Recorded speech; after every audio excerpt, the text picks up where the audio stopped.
Valley pardonian kasiyam ta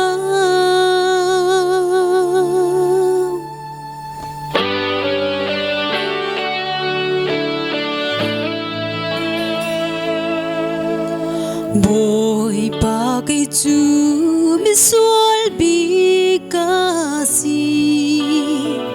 sual khamui laka kawa chan sa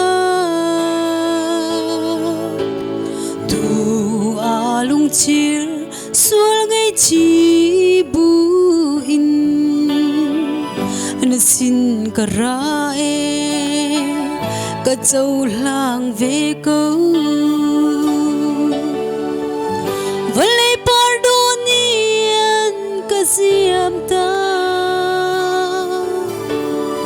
bầu chân lẽ chân đinh cả ngày đi lâu lấy cả dâu pi von cả dâu sa David pha pa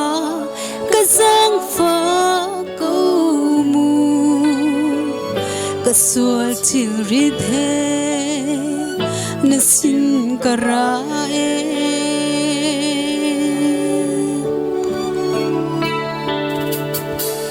hi valley cho leva partlan in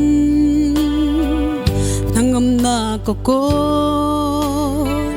cầm hu khâu hay lâu chỉ khát lệ chan khát cha long ăn si adong na ka chun mithia an chang valley pardonian kasiyam ta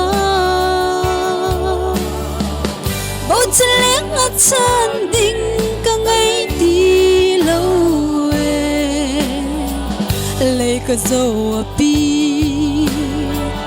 von cả dâu sa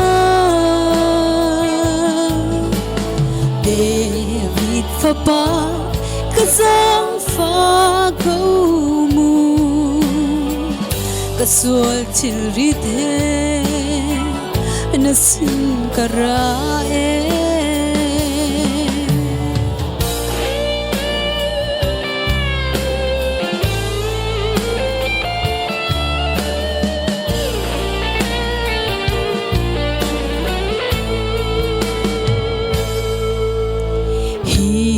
valley mi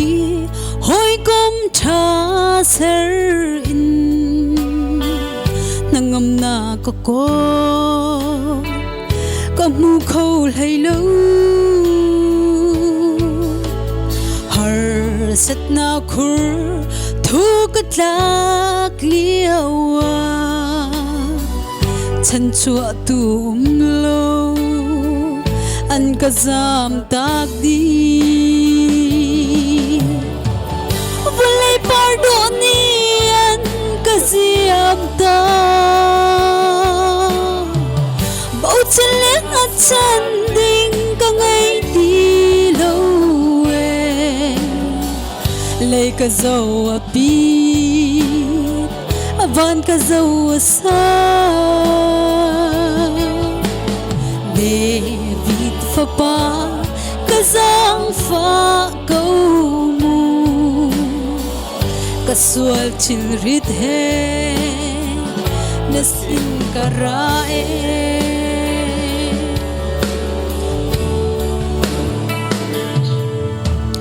vô lấy apit van ka dâu asa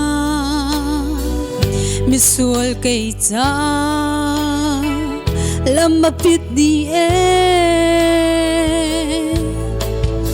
misual do tu kaboy Gisu nang malong misual hoy kom tra na si valley pardonian kasiyam ta chân lẽ chân